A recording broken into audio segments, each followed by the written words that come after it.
If you design an education system based on performance, if tutors are obsessed about performance because the parents are anxious about performance, because the school is anxious about the performance, because the child then becomes anxious about the performance, you've created a learning environment that's actually completely counter to teaching someone.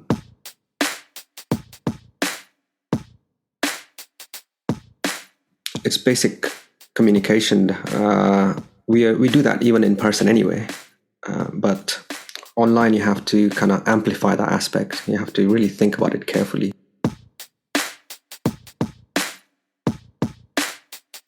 Mathematics is a great metaphor for life. You've got to think of, what the hell is this question asking? What is this problem even about? And that's like life. You encounter a problem. What is this? How can I start to attack this problem? In those moments, I realized, I'm just getting so much more out of you online. You're like, almost some of them are different people online, and it makes no sense for me to teach in person.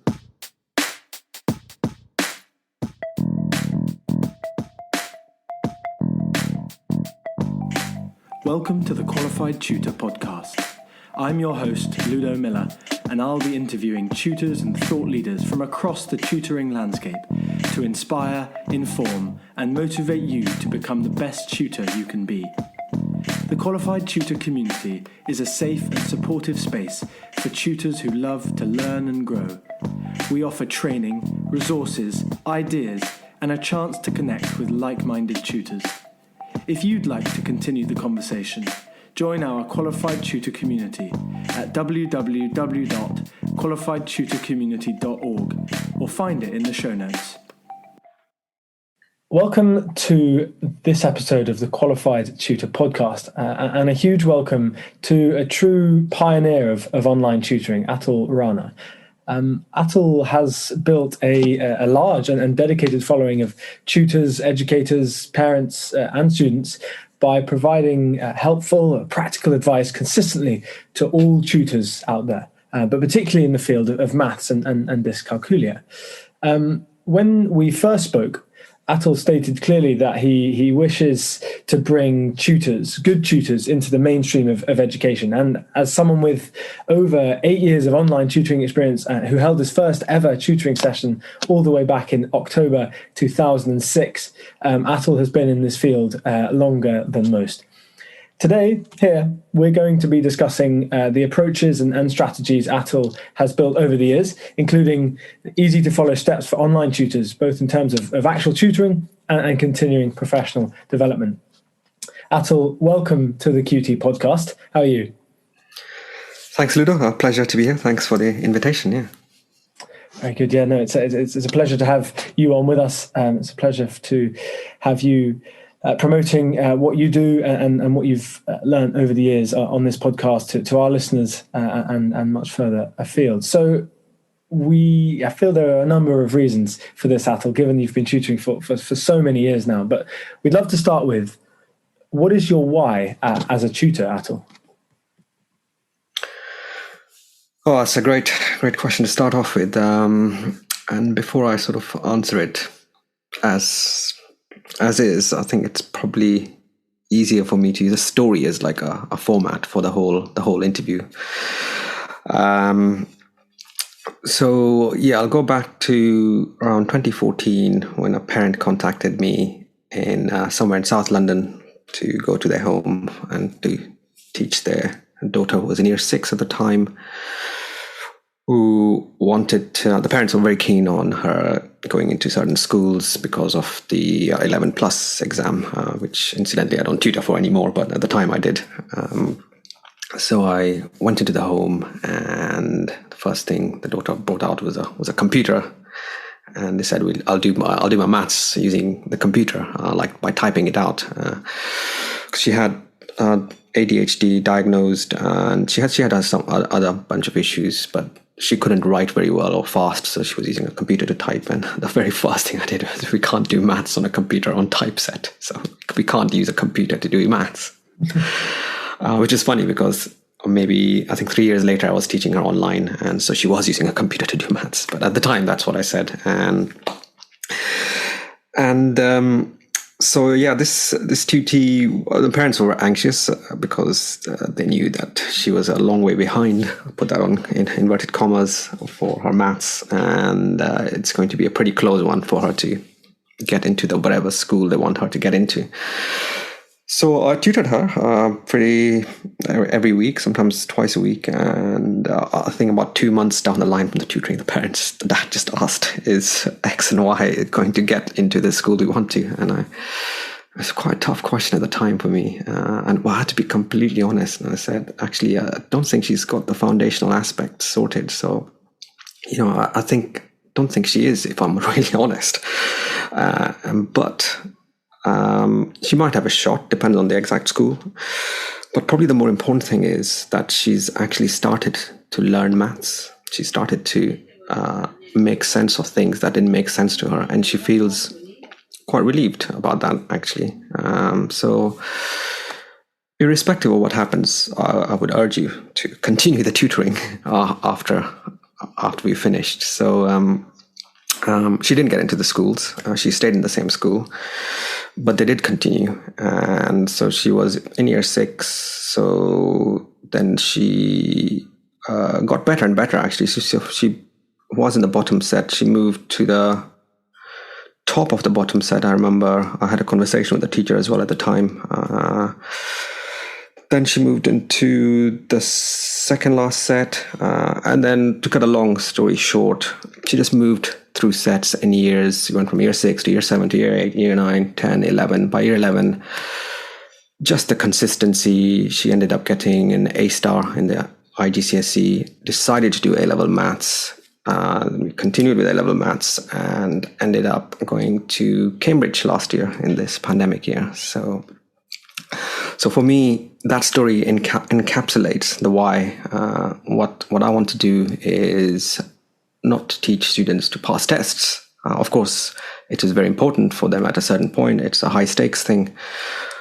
But I'm here to change lives, because this child is now, just practically adult. She's in Cambridge, I think, in the second year now.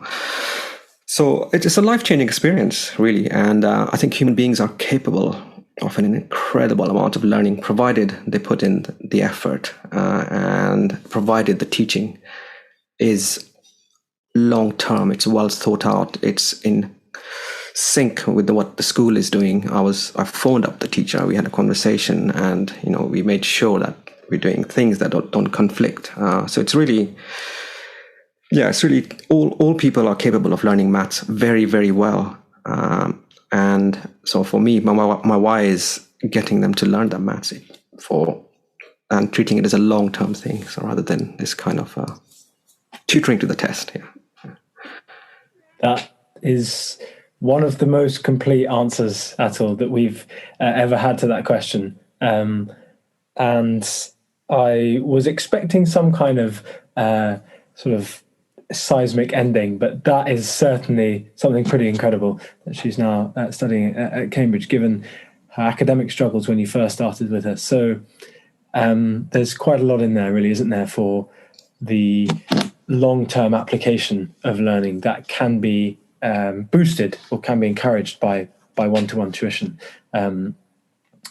So it's difficult to know where to go from that at all. There's so much kind of in that. I want to hear more about kind of these stories. But I guess one thing to take from that is that the online tuition can be just as effective, if not more effective in many ways, to face-to-face tuition. So could you just run us through maybe some of the key strengths to online tutoring that you've experienced in your career as a tutor?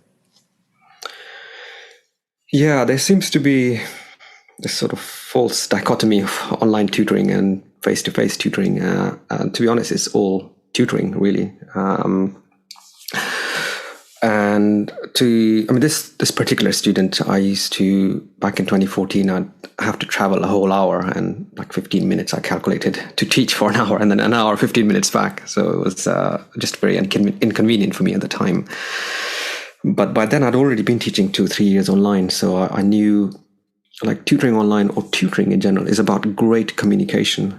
is about how you communicate your ideas, and this is batting to and fro from you and your tutee. So I've taught this thing to you, and I want you to be able to talk back, articulate back at me what I think I've taught to you. And if they aren't able to articulate it back, then there's clearly something wrong in my teaching. So, and that like core process, which is called the teach do in the mastery teaching program, which is Mark McCord's written about the teach do. There's practice and then there's behave. So in this initial phase of teach do, that's all you're really looking for. Like, can you articulate back at what I've just taught to you, especially in maths? I've just done this. Here's a question. Can you do the example back on a similar question? Yes means you can do it. No means where exactly? No, you're stuck in this bit, that bit further down, etc., etc. So you do this you run this test. As tutors, we're running these tests. We're doing, in mainstream teaching, and Mark says they're running thousands of tests per class. For tutors, it's probably around hundreds of tests per session. So really, with online tutoring it's tutoring actually. A good tutor can be a good online tutor, whereas a tutor who is not a good tutor, to put it quite crudely, won't be a good online. If anything, the online will actually highlight even more, because you're working with limited things in perception. And one of the first things people felt was limited about online teaching, and the inquiries I would get from parents is, well, you're not there in person, so how can you judge where my pupil is? How can you see what they're writing? How can you the biggest problem was, how can you see their writing and how can you convey your writing to them? And I actually used both of those ideas, and I made it a strength of online teaching, which is actually, I think it's better that the student is not there in the person, because when you're in person, you're sitting with someone, especially this tutee who was teaching, who was year 6. I'm just physically bigger, and because she had ADHD, one of her ways out was she was just very, very intelligent, but very good at talking. So she could distract me with intelligent questions that were unrelated to what I was teaching. She really liked doodling as well. So I'd just see her doodling at a paper, and I'd stop her and I said, like, why aren't you doing what I asked you to do? Why are you doodling away? So and I now know that actually, yes, that is one of her responses to relax, and that's our way to get into it. So I use this perceived weakness of online tutoring as this distance. I call it remoteness is in itself a pedagogical strength. The fact that there's not this social pressure where I'm watching every single thing that the student is writing there, and I'm a few times bigger than a child.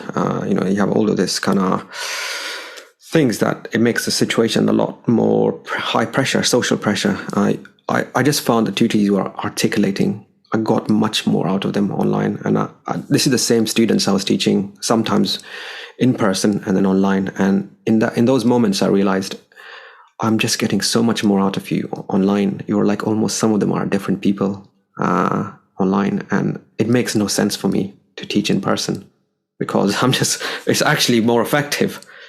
I can do more in that 1 hour purely from this fact that you're articulating more. And the fact that I couldn't see what they're writing and they can't see what I'm writing, or we could do it on bits of paper. So I'd actually ask them, can you write 2x plus 1 equals 6? Can you write it? And then they would write it. Can you show me what you've written if I wanted to see it? If I don't want to see it, I want to ask, how are you going to solve it? Well, I'll do this, this, and this. Or can you solve it and then show it to me? But I want them to articulate. So I made this and in person, this is kind of weird to say, can you articulate it? Because you're sitting there right next with a piece of paper. So I learned how to articulate myself more, and I learned how to get them to articulate. And that's pedagogical strength. Yeah. So is this a style that you developed over kind of your many years of tutoring, or something that you realized from quite early on that you were able to implement from your first days? For a tutor listening to this who's coming into their own of tutoring, what kind of support can you give for how you develop this kind of unique style? Yeah, I would say it's basic communication. we do that even in person anyway. But online, you have to kind of amplify that aspect. You have to really think about it carefully. And instead of being fazed by, oh my God, I can't see what they're writing, say, actually, why don't we just make that a strength? You're using, and it's called dual coding. So using two channels always. You're using the audio channel and the visual channel. Well, can you make more use of the audio channel rather than over rely on the visual channel? There's a sensory one as well with manipulatives, but that's for other stuff. So I would say just do what you normally do in teaching, but don't be fazed by the fact that, these days you can use online whiteboards and things and you can replicate that process. So I've kind of evolved into that stage. But at the core of it, I've learned how to articulate and ask them to articulate. So that's really still the main thing, despite all the new technology. Yeah, and that's important to remember, isn't it? Is that heightened sense of audio, of being able to communicate with your student through the online medium is not, as you say, a weakness. And actually, if you are a tutor who has been conducting online sessions over the past year and is considering moving back into face-to-face tuition, then certainly something to consider is the processes and the patterns that you've built up over the past year, and not kind of disrupting that momentum that you've had with the student, especially if your student has got accustomed to working online. Going back to face-to-face tuition may in fact be more disruptive than remaining online and using those skills and abilities that they've picked up, both for you and the student. We've all learned digital skills this year, more than perhaps we were expecting, so let's make use of those, certainly.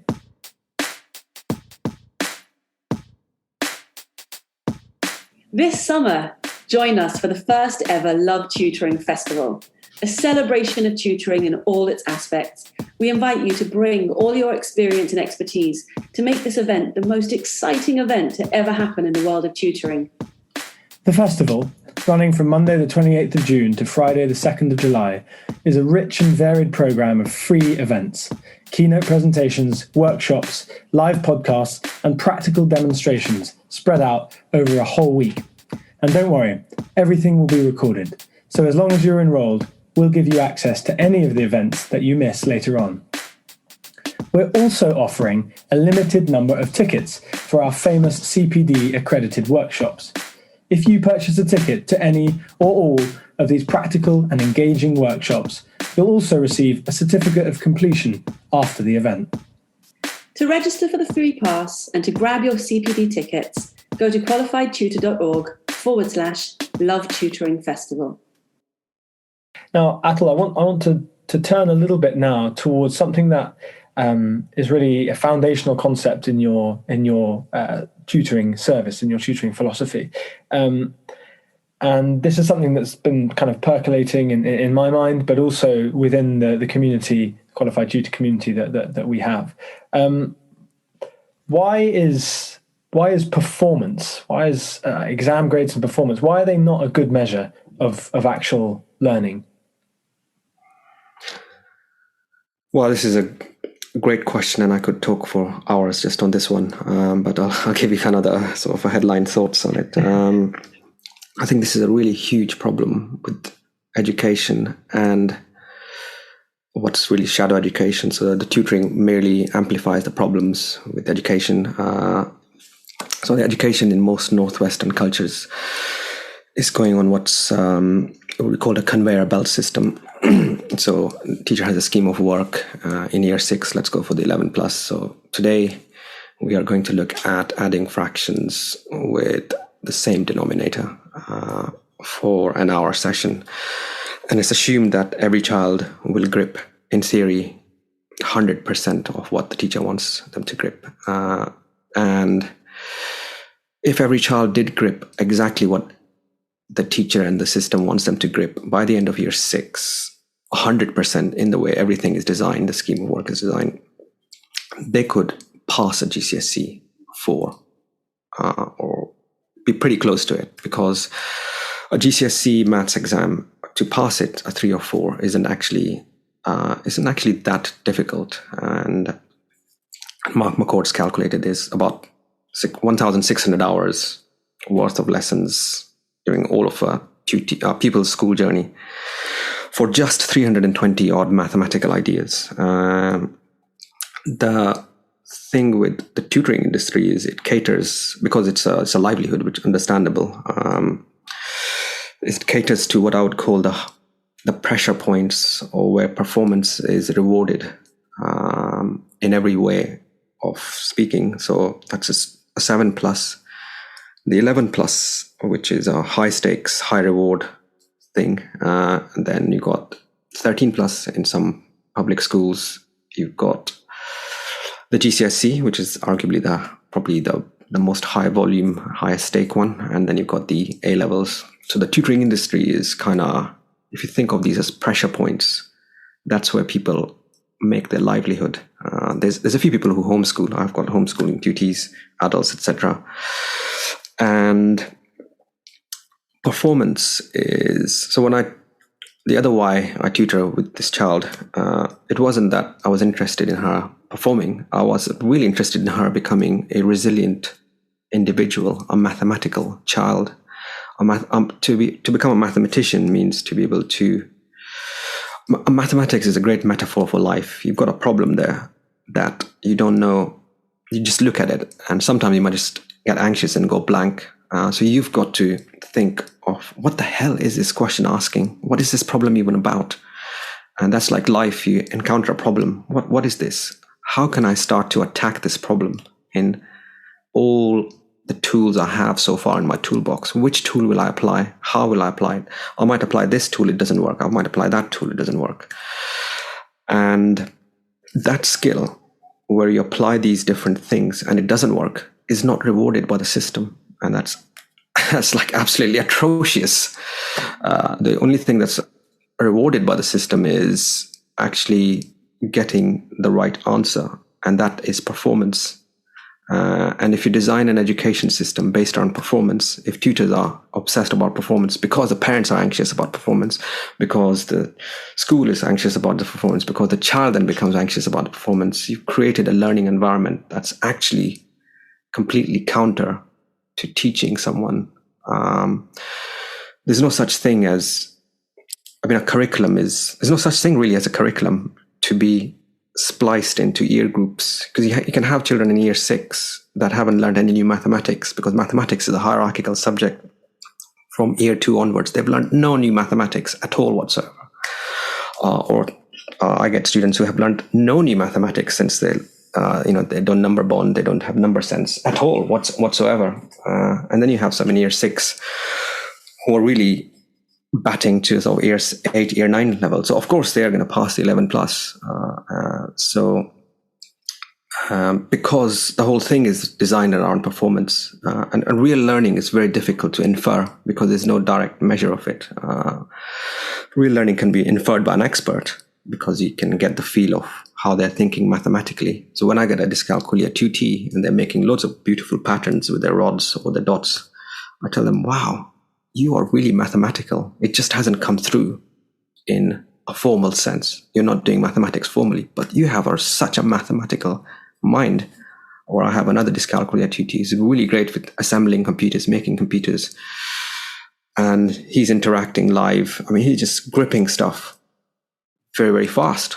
But I've used the right modality, right thing. So for me, that's how I measure. But because he's been judged his entire life, he's in year 10 now, he's been judged for his performance. He's got extremely low self-esteem. Parents think he's not that good at maths. I've just told him, you're very good at maths because you can work. You are mathematical. Yeah. I think there is a little bit in there.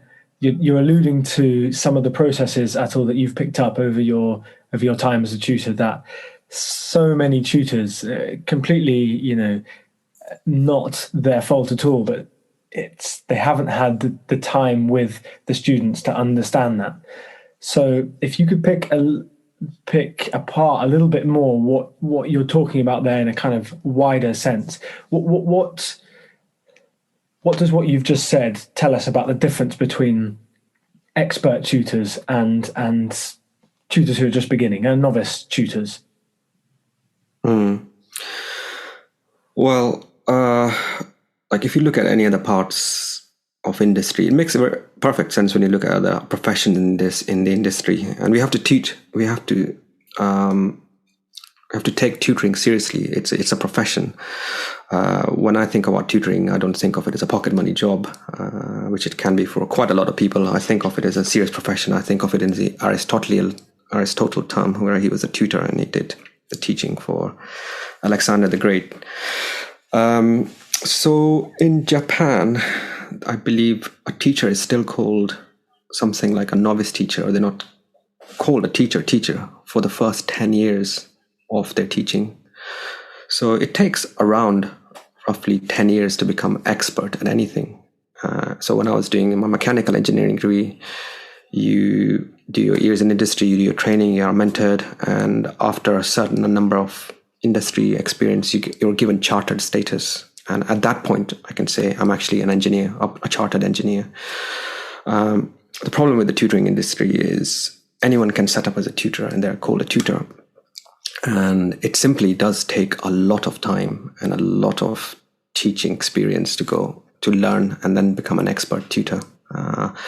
And I would even go as far as arguing that possibly most of the tutoring industry is novice, because it is a pocket money job for a lot of people. It's just something they do as a stopgap. There are expert teachers who tutor on the side, and that's fine because that's their day job as well. But it really does take that much time. I just don't know why in tutoring we don't think that it takes 10 years to become an expert tutor.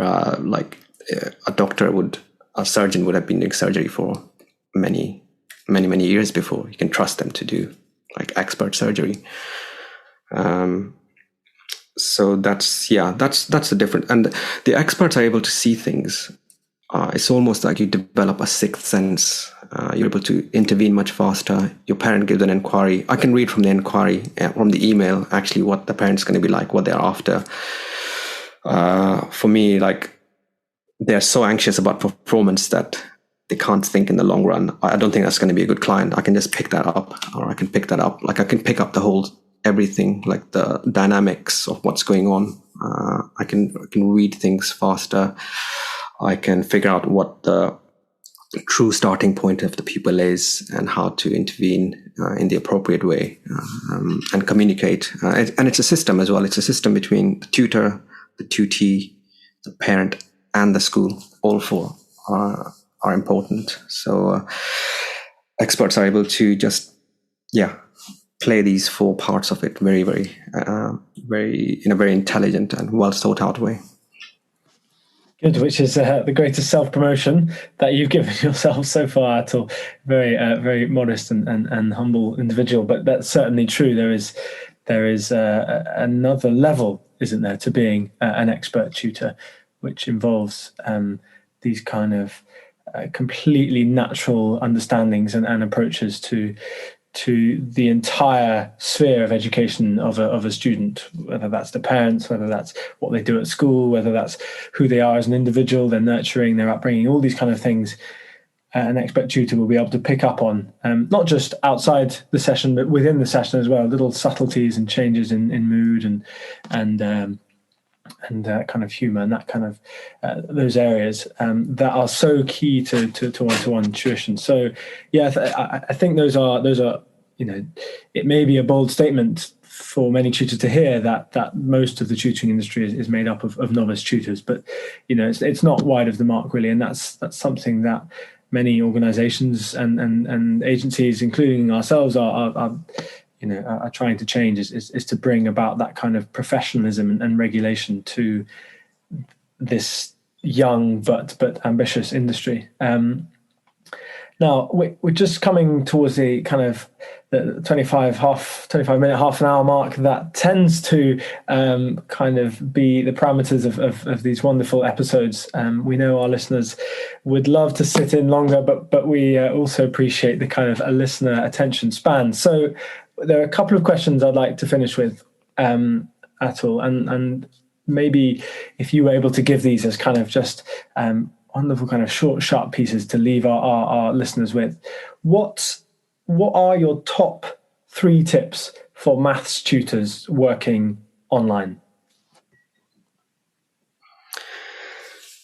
Yeah, so I would say the number one tip is get continuous professional development, and that means attending maths conferences and also conferring with your other maths tutor colleagues, because you learn more from your CPD and maths tutoring colleagues than you will by tutoring. Like, I learned more in the last 4 years of my maths CPD and tutoring and conferring than I did in the 10 years before, actually. So that's my number one. Number two, with online tutoring, just focusing on the online tutoring aspect, keep it extremely simple in the beginning. Don't get distracted by the technology. Extremely simple means if you can conduct a tutoring session just with a video call, just do that and add the moving parts in very, very slowly.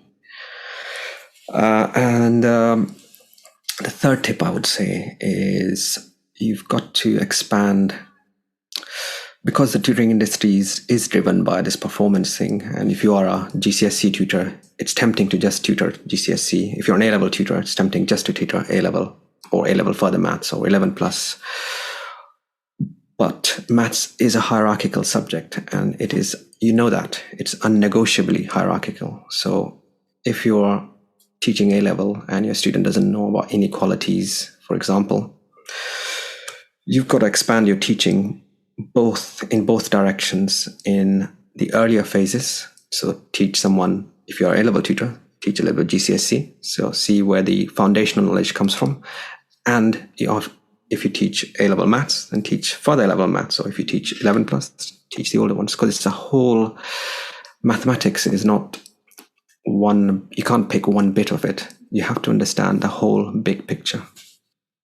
Okay, well, there's the challenge for maths tutors, is to drop down your level of maths to the level below, and then the objective is to push past that, push through that, and take your student to the level above, essentially, if you're able to.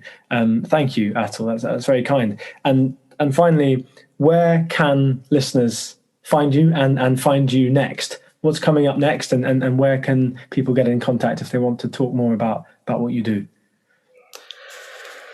Well, I'm fairly prominent on social media, so I'm easy to find. You can just probably Twitter is the best one. So you can my Twitter handle is just my first name and surname, which is ATULRANA. And I suppose my next big thing is presenting at MathsConf 26. It's July the 10th or 12th. I can't remember, but I'll post that, and I'll be presenting about the field axioms, which are 9 axioms in maths. And relating to that very last tip, it's the 9 axioms of maths that underpin the whole subject. So that's my next thing. So brilliant, wonderful. Well, as I said, Atul is far too modest to promote the other areas in which he is present. He has a Facebook live stream every Sunday. He is social media rep for BitPaper, a wonderful video tutoring app. He hosts Maths Chat Live. You can find him on Maths Tutors UK or Science Tutors UK, the two very big online tutoring communities. So there are many places to find Atul and the people that Atul leads, directs, supports, encourages. And there's and now you can find him on the QT podcast. So thank you very much, Atul. That was an extremely thorough look through kind of the philosophies behind the tutoring that you do, and really an encouragement to online tutors that what they're doing is incredibly valuable and doesn't have to be replaced with face-to-face tuition as soon as we can. There's much advantage to the online tutoring sphere. And he's finished with some his top 3 tips for maths tutors. So go and implement them this afternoon or tomorrow or whenever you listen, and we will see you all next time. Thank you very much, Atul. Thanks, Vida. My pleasure. Thanks for inviting me. Okay, see you all next time. Bye. Bye.